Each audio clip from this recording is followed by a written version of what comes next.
Hello guys, what's up once again? Palaboy OFW here. So for today's vlog mga idol is pag-uusapan natin muli ang nanay ni Carlos Yulo dahil kinagigiliwan ngayon ng mga netizen ang post ng kanyang nanay na si Mrs. Angelica Yulo. Ibinahagi niya ang biyayang natanggap mula sa owner ng Mount Albo Market BGC. Ayon kay Mrs. Yulo, thank you to the owner of Mount Albo Market BGC for giving the whole family a free massage, groceries and foods. Thank you for your kindness, sabi ni Mrs. Yulo. Grabe, no? Ikaw yung may anak na nanalo ng milyon-milyon tapos nagbigay ng ang recognition sa Pilipinas, nagbigay ng karangalan, tapos maraming natanggap.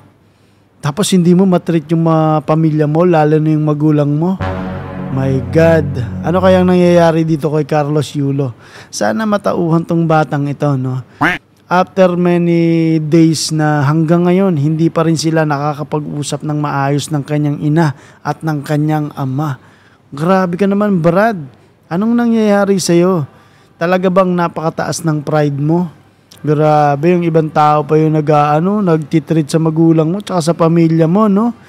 Kasi syempre expected na yun, no? After ng winning moment mo sa Olympics, dediretso ka sa pamilya mo, no? Kahit na sabihin mong may away kayo, may hidwaan kayo ng pamilya mo, kumbaga, uuwi ka pa rin sa kanila dahil gusto mong linawin ng personal, hindi yung haka-haka lang, di ba? Dapat mag-usap kayo ng personal, ganito, ganyan, nay. Nasabi ko to kasi nadala ako ng emosyon, di ba? Dapat ganun yung totoong anak na nagmamalasakit ng totoo sa magulang.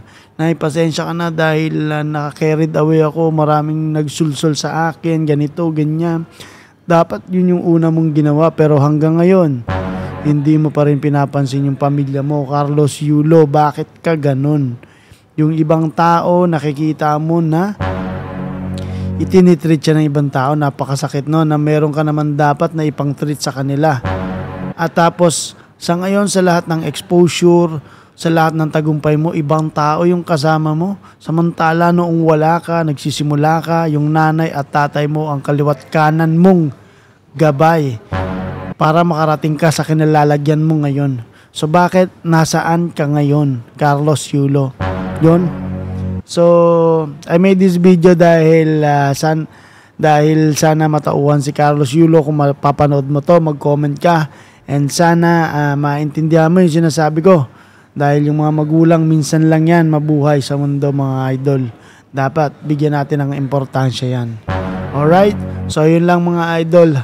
Pinoy vloggers here in Kuwait, Palaboy OFW, kasama natin si Rapi Sam Steel and Brian Puntanar. Mabuhay mga idol. Mahalin nyo lagi ang inyong mga magulang. Honor your father and your mother. Sabi sa Biblia yan.